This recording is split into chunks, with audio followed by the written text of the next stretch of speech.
All right, I think we are good to go. All right, we'll go ahead and get started. So, welcome everybody tuning in. I'd like to welcome you to this tide pooling live event. To get started, I'll introduce everybody here today to take you through our live event. So, my name is Philip. Behind the camera, we have Ava, and then we also have Ellie here that has the live stream up. So, if you guys at any point in this have a question, right, just like you normally do, raise your hand in class. Your teacher will call on you, and then they can type it in the chat, and Ellie can read it, and we can do our best to answer it. So, like I said, my name is Philip, and I work for a company called Explore Ecology, and we're putting on this live event today in thanks to our partners with Santa Barbara County Project Clean Water. So, we're going to dive into a lot of these tide pools and show you a bunch of cool things, and hopefully learn a lot of stuff that you didn't already know. So, before we get started, I want to first tell you where we are at. So we are at Coal Oil Point Reserve, just north of Santa Barbara, close to Goleta and Isla Vista area. And we are right here on the beach. It is a bit of a windy day, so I have this speaker with me, and we're doing our best to block the wind. But if at any point, right, we move or something and it's really bad, let us know and we can try and adjust so that you can hear me and we can all learn together. Alright? So, we are here at Coal Oil Point Reserve, and we are at some of our tide pools right here. So, let me explain what a tide pool even is. So, to understand a tide pool, first we need to know what the tide is. So, the tide is kind of the movement of water as it rises and falls along the shore. It has a lot to do with our moon, actually, and where it is around our Earth. But basically, here in Santa Barbara, there are two cycles that go through every day. So there's two high tides when the tide is really, really high, and there's two times when the tide is really, really low.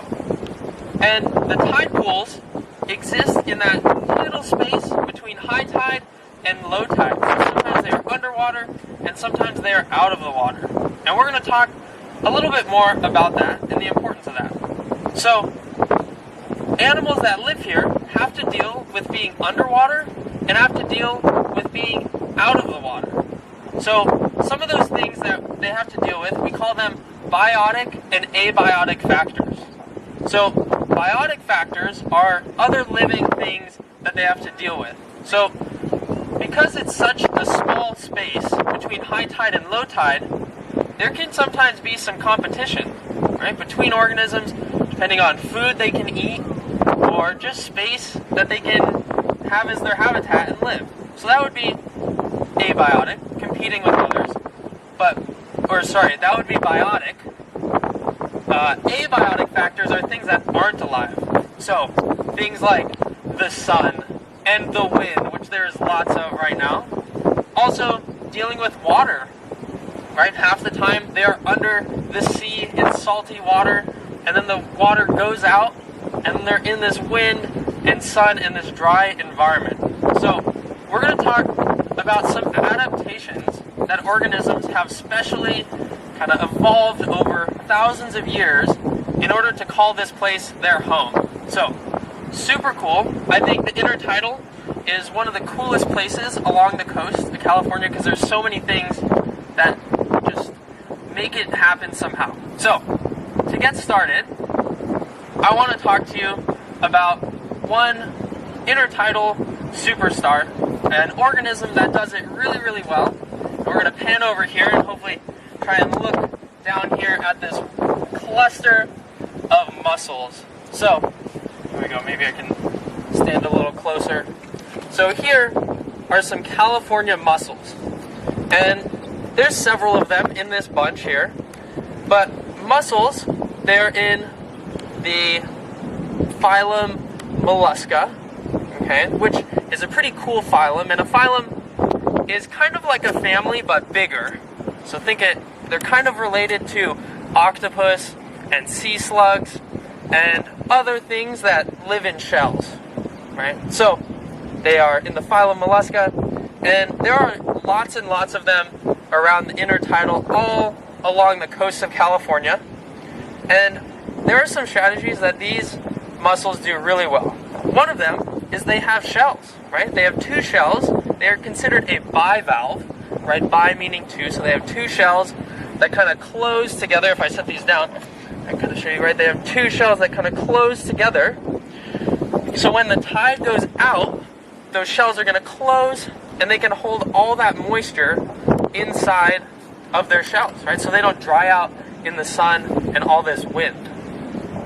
So that's one thing that they do.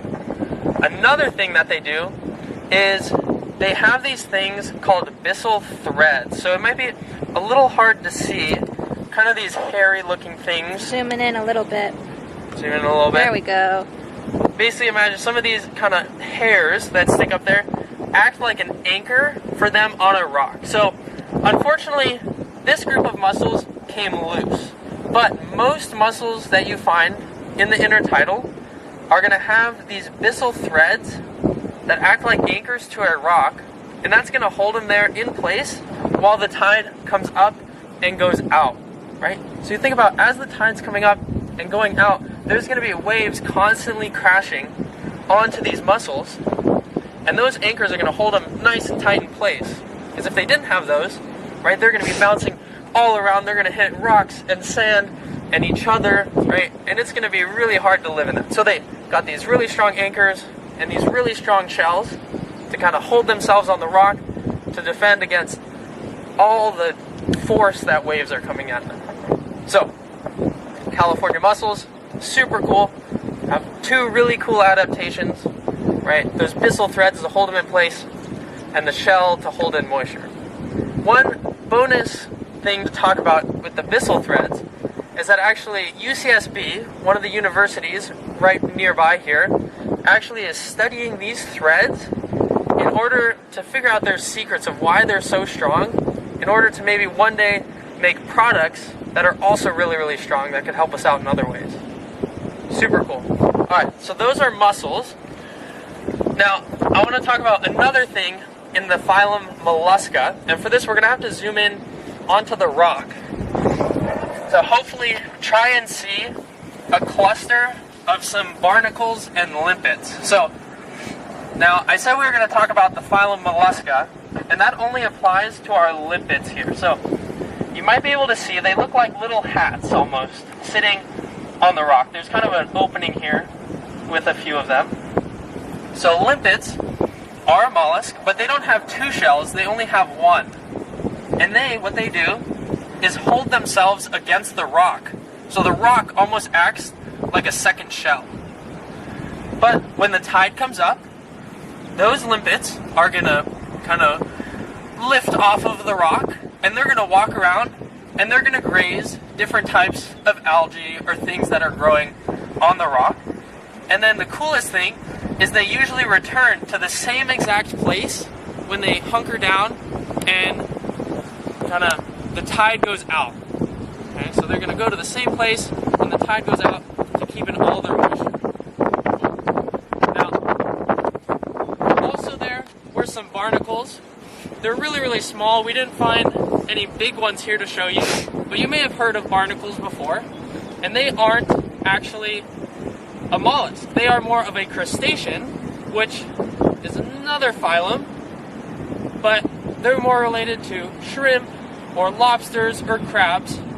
So, pretty cool. They're similar but different, but barnacles also attach themselves really strongly to the rock. Alright, before we move on, I know I just talked about a lot of stuff. I just want to pause and see if there are any questions or anything.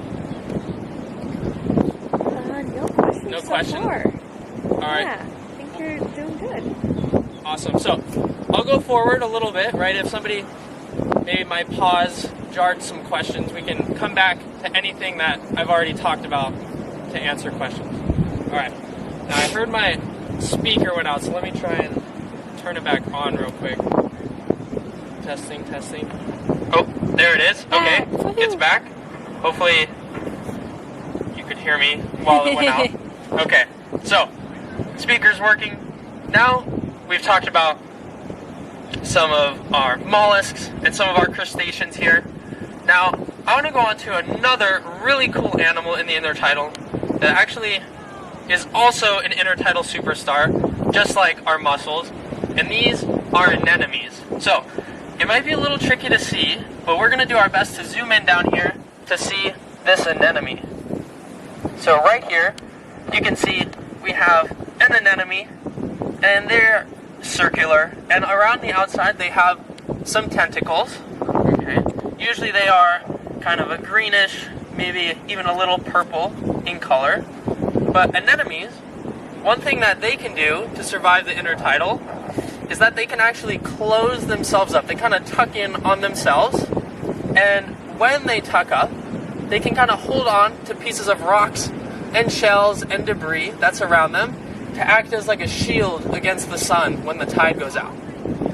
One other thing they do is they usually try and find pools in location, especially this larger one, where even when the tide goes out, you can see there's no waves on us right now, but there's still a pool of water here that it gets to sit in so it doesn't dry out.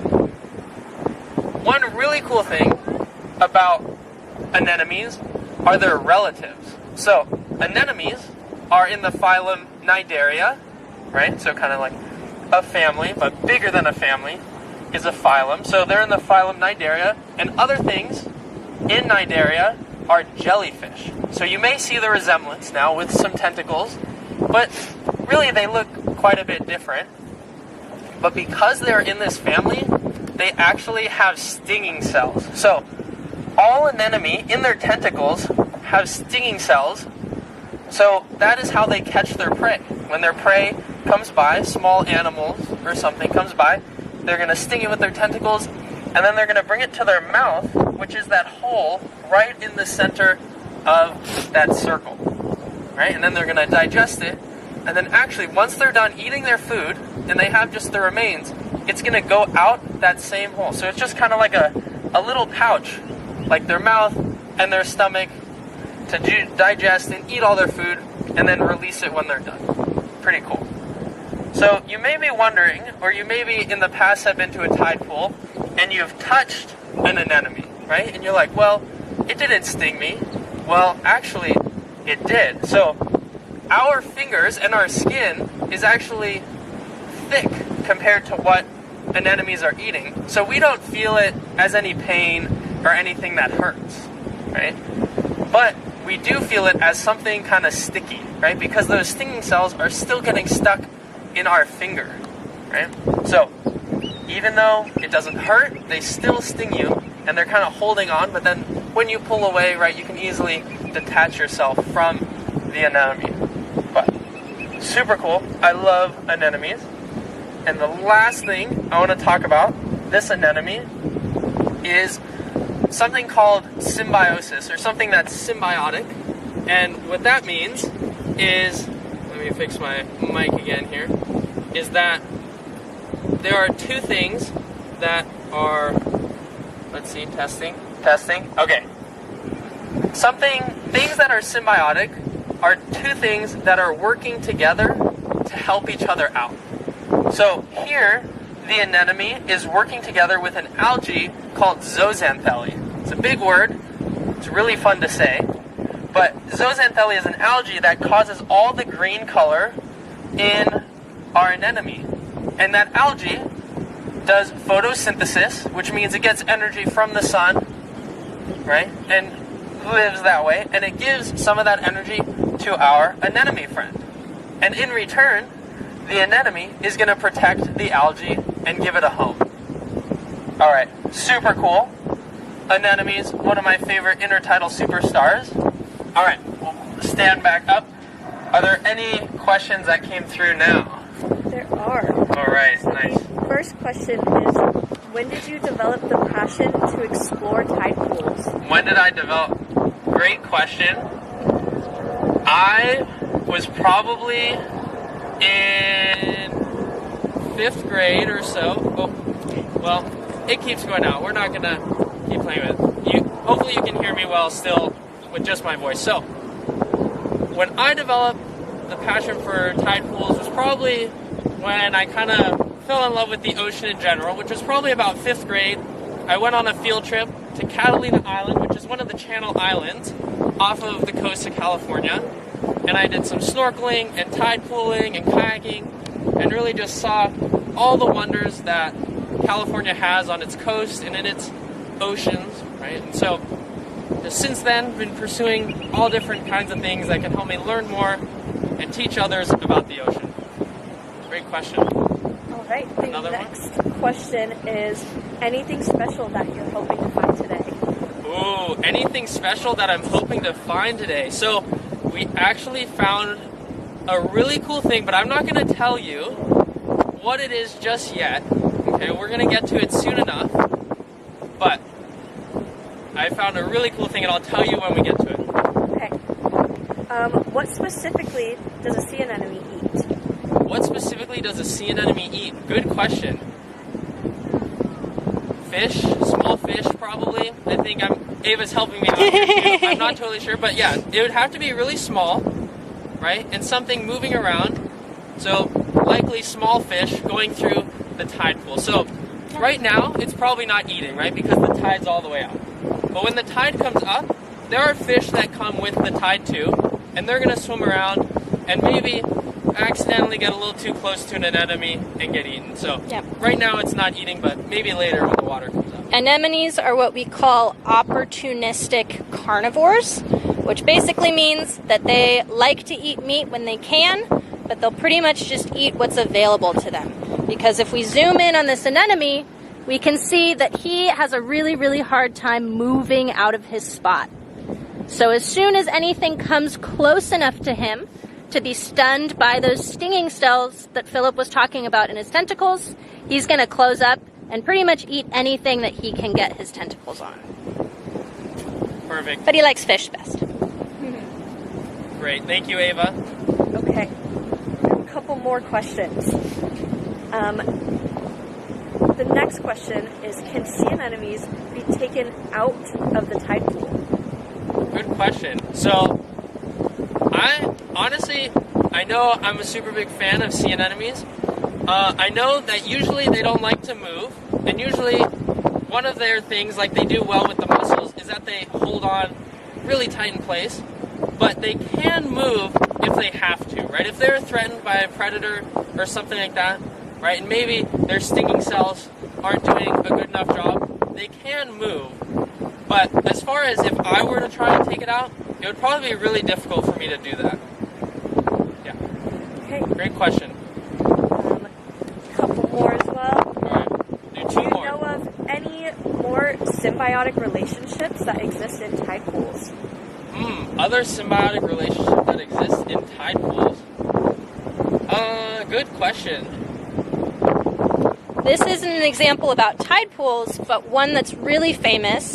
If anybody has ever seen Nemo, in tropical ecosystems, the clownfish that Nemo is has a symbiotic relationship with an anemone. And so the anemone will provide protection to the clownfish, and the clownfish will also lure fish towards the anemone that the anemone wants to eat. I'll say one other quick one, because I thought of it. It's probably not going to be in this upper intertidal, right? Probably more in the lower intertidal. But sometimes there can be eels that live in the rocks and in the caves that the rocks make. And sometimes they have little shrimp that live with them, and they're going to clean them, keep their house nice and clean, and in return the eel is going to give them protection, right? So nothing comes and eats them. Cool. Okay. We're going to pause questions for now. Okay, Let's keep this train going. So, what I'm going to talk about next is actually going to be our really cool thing that we found. So, this thing can move, so I'm going to have to find where it ended up before I show you guys. Oh, I found him. Alright. This is tide pooling in action. Tide pooling in action. So, I'm going to be very gentle, make sure my hands are wet when I pick this critter up, and I'll bring him closer to show you. So, oh, come on.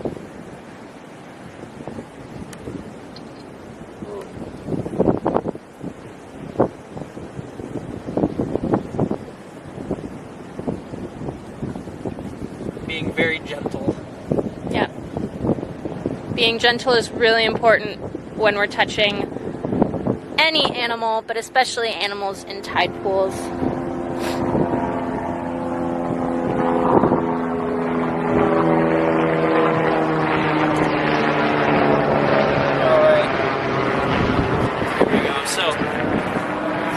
Right here, we have a California sea hare.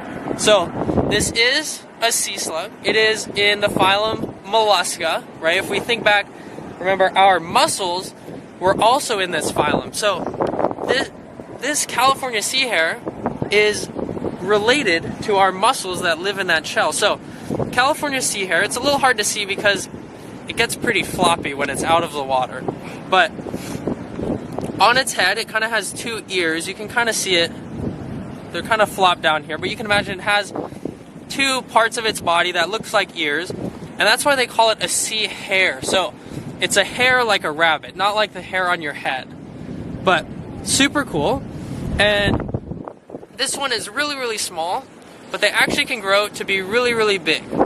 And this guy's really close relatives, the black sea hare, are actually the largest sea slug in the world. So they get really big. Alright, now the last thing I'm going to show you about these guys that are really, really cool is if I gently fold him on his back, kind of open up these flaps here, we can see something on the inside that is something that the sea hare used to have, but it no longer uses anymore. Okay, and it's actually something that is required of things in this phylum. So phylum Mollusca means they have to have some sort of shell. Now, the sea slug is very slimy and goopy, but it has this old shell that it used to use, but it doesn't use anymore. And I'm gonna have to ask Ava for the word of that because I forgot what we call that. It's called a vestigial shell. There we go. Sometimes animals will have vestigial things, which basically means that they used to use them a lot, but they don't really use them anymore. So one example of that we have as people is an organ called an appendix. And we still have our appendix, but we don't really use it for anything. And so it's basically shriveled up and become really small. And the same thing has happened with the shell on our sea hare. Cool. Alright, thank you, Ava. Hopefully everybody thought that was super cool. I think that's one of the coolest things that we can find in a tide pool, and definitely very rare, right? Something you're not going to see very often. So, California sea hares. Now, we're going to move over a little bit more, and I'm going to talk about some other cool slug friends that we found. So, still in the phylum Mollusca, I can hold them up here. So, that'd be great. Thank you. The first one that we have here is, let's see, be gentle. See if we can come up here. So we have a Norris snail or a kelp snail. You can see, oh, he's coming out of his shell. Nice. He's saying hello. And big. They're saying hi. Everybody can say hi back. Yeah, we'll say hi for you. So, super, super cool. Phylum Mollusca. It is a sea snail. Loves to eat kelp. Live in kelp forests. Oh, I just noticed on our friend here, we have a limpet living on his shell. So we talked about limpets on the rock a little while ago, but he has a limpet living on the outside of his shell. I don't think our snail friend minds the limpet. It's just on the outside. That happens actually quite a bit. When there's a lot of competition in the intertidal, you can take any place that you can. So, super cool sea snail that we found. Loves to eat kelp. Norse. There's something cool about that I want to point out as well. Philip, on the left side facing me, so this little piece right here, whoops, can you see? There's a little trap door that this snail has, and that trap door is called an operculum. When the snail is out of water for a really long time, it will go back into its shell and close that trap door behind it. And what that trapdoor does is it keeps the water in so the snail stays nice and moist, but it also keeps predators or anything that wants to eat the snail out. And that's a really, really cool adaptation that these snails have for living in the intertidal as well. Yeah, thank you for pointing that out. Yeah, opercula are actually a really common adaptation for sea snails, right? Because if you're a snail and you already have a hard shell, right, the only place where you'd be vulnerable is your opening. So it's smart to have a trapdoor to close it if there's something on the other side that you don't want. Okay, perfect. So we have our Norris snail. I'll set them back in the water. And then right here we have a wavy turban snail. So this one is actually really, really small. It's very young right now, but you can see it's just sticking out there right at the bottom. Another example of a sea snail that you can find in the intertidal. These ones are very characteristically round and circular, and they kind of have some texture to them, kind of some ridges and some bumps going around and around into a point. Cool. One thing we can look at over here, I'll hold it up, is a big adult one.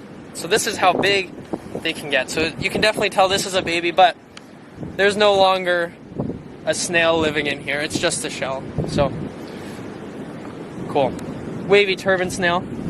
I'll set this one back down. Set these both back down.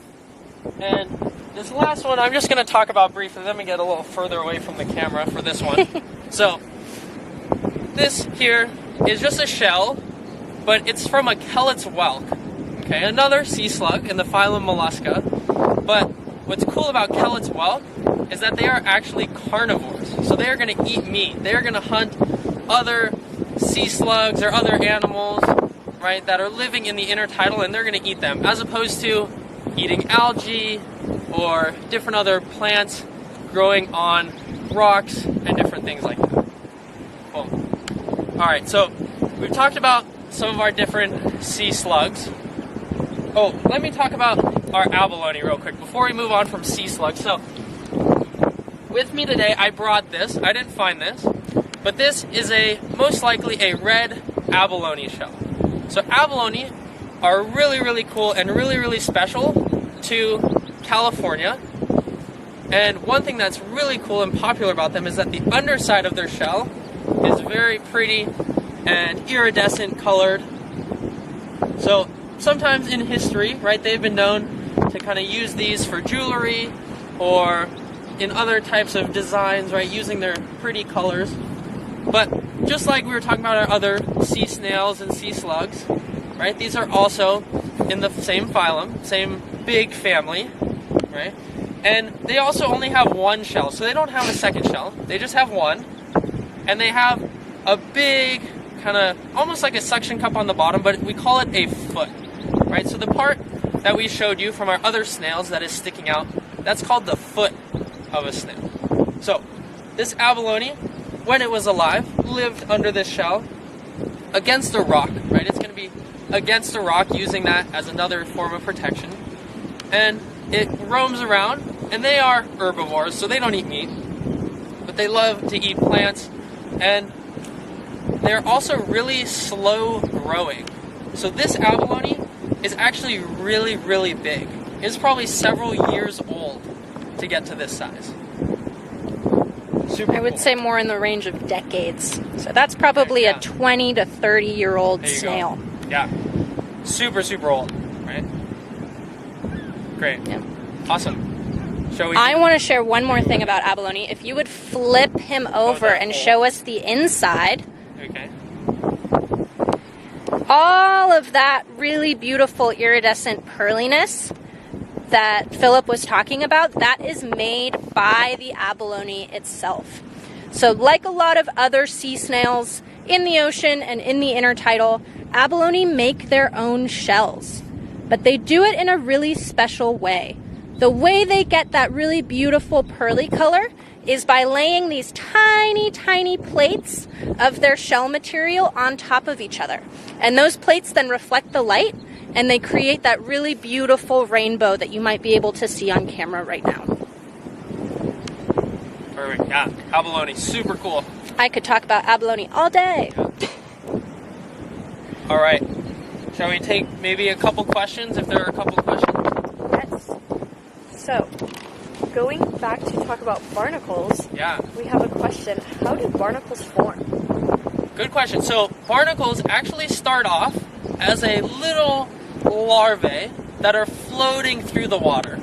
Okay, so they're going to start off floating through the water. Sorry, let me get my footing a little better. So they start off floating through the water, and then eventually they're going to land onto their substrate. So substrate is a word that just means a surface that something is living on. Right? So that could be anything. Like we saw, it could be another animal.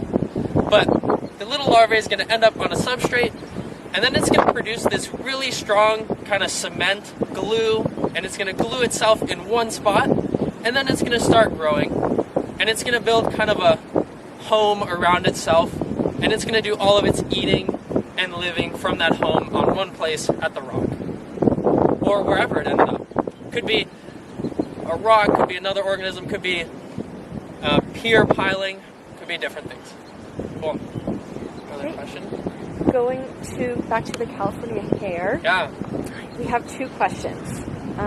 Are there boy hares and girl hares? And the second question is, how big can a sea hare grow? Good question. So for the first one is, sea hares are actually hermaphrodites, which means that they are both a boy and a girl. So they're not boy sea hares and not girl sea hares, but they are both a boy and a girl. They are just At the same sea time. hare. Yeah. Oh, and then how big can they get? So California sea hare, the one we found, I think they can get probably between 1 to 2 feet, maybe 1 foot to a foot and a half. But a black sea hare, right, their really close relative, are the bigger ones, the biggest ones in the world, and those can get up to 2 to 3 feet, I would say big. So very big, probably size of a soccer ball or a volleyball, plus their head on it. So very big, yeah. Awesome. Going to the baby turbot snail. Yeah. Do you know what the lifespan of that type of snail is? Good question. I did look it up. I want to say it's between a 5 to 10 year lifespan, depending on different factors in its life, but I feel comfortable saying 5 to 10 years is about their lifespan, yeah. Okay. We have a question about mussels. Okay. What do mussels eat? Good question. So mussels are actually filter feeders, okay? And they're actually really good at filtering. So let's say the tide comes up, right? And our mussels are underwater. They're going to open up their valve, and they're going to pump water through themselves, and they're going to filter out all the different maybe plankton, right? So plankton are little small creatures that float through the water, right? They're going to filter that out, and that's what they're going to eat. Pretty cool. Yeah. And they're actually really efficient at what they do. They can pump a lot of water through. I forget the exact number, but it's quite a bit of water. It's impressive. One thing I want to point out really quickly, we might not be able to see it, but behind Philip, there's a big shorebird. Ooh, this is getting, let's see here. Oh, yeah. Let me see if I can focus. There we go. There's a big shorebird called a cormorant that's a fishing bird, and it just caught a fish. So it was just tossing its head back really far and gulping down this fish that it caught just outside the intertidal where we're standing right now. Which Very is cool. super cool. I wanted to point that out as well. Great eye. You never know what you're going to see in the intertidal. It's always changing. Lots of different things. So, all right, should we move on, or one more question? Let's do one more, and then we'll move on. Let's do one more. Okay. Do abalones switch shells, or do they stay in the same shell their whole lives? Good question. So they are going to stay in the same shell their whole life, and they're just going to grow and grow and grow and make that shell bigger and bigger to accommodate their growing body. Imagine if you worked really, really, really hard to build a shell that was that beautiful. You probably wouldn't want to leave it. You would probably want to stay there and enjoy the thing that you've made for as long as possible. So they're going to stay with their shell. Perfect. All right. Yeah, we're going to talk about one last organism that we found in the intertidal, which is pretty cool. I was pretty happy when I found it. And then we're going to talk about some other stuff about the intertidal and the ocean and stuff that we could do to help better take care of our intertidal. So I'm going to grab it right here. I'll bring it, hold it up towards the camera. Let's see. Uh-oh. Our guy is a little camera shy. But let's see, maybe I can put him in some water.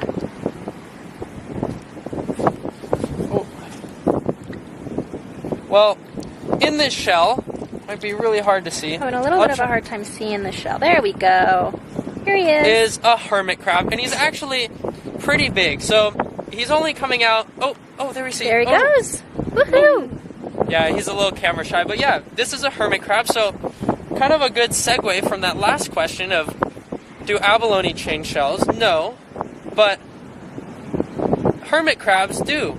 So as they grow bigger and bigger, hermit crabs are going to try and find a shell that's bigger and bigger to fit their body. So this hermit crab is pretty big right now. He's not very happy with me. He's trying to poke my fingers away, which is understandable. I'm kind of being a nuisance right now, but hopefully you guys can see. He's pretty cool, a very big hermit crab, but I'm going to put him back down into the water so that he's not upset anymore. Cool. All right. Thank you, buddy, for letting me move you around. Okay, so what we're going to talk about now, and kind of to wrap up our live event, is some ways that our ocean and our tide pools are threatened. Some things that are happening that are not very good for them. So the first thing is pollution, right? So that could look like different things. That could be actual trash that ends up on the ground, right? My board that I was carrying around earlier, if I left that here, right, that would be pollution. But there can also be pollution that washes off our land, right? Think about fertilizers or motor oil or other chemicals on our streets and in our town that gets washed into the ocean. That pollution is going to end up in our intertidal, right? And it's going to harm and affect our organisms that live here. Another thing that affects our tide pools is a thing called urbanization, or kind of just how people are interacting around our coastlines. So when there's lots and lots of people walking through tide pools and lots of activity and maybe buildings and construction happening, right? That's not very good for our tide pools, right? So our last thing that I'm going to talk about that's affecting our tide pools and really our oceans in general is a really big thing called climate change. So there's a lot we could talk about climate change. We could do our own live event about climate change. But basically, climate change is something that's happening from humans putting stuff into our atmosphere, right? And it's causing our planet to get sick, right? And one thing that's happening when our planet gets sick is that our oceans are getting warmer. So our energy, the energy coming from the sun that we use here on Earth that makes it nice to live here is getting stuck here, and it's making our oceans warmer, right? Another thing that is happening to our oceans from climate change is ocean acidification. So that's a really complicated process, but basically, because there's all these greenhouse gases in our atmosphere, our ocean is slowly pulling those gases into itself, right? And making our ocean more acidic. Now, there are all these things that are happening to our tide pools, but what's some way that we are protecting them? One really great way that we are protecting our tide pools is through marine protected areas, or more commonly called MPAs, right? And marine protected areas are all along California's coast. They're actually all over the world. In the United States, we have over 1,000 marine protected areas. In California, there's just over 120. I forget exactly, it might be 128 or 124, but there's a lot of marine protected areas kind of dotted all the way up the coast of California, from Mexico to Oregon.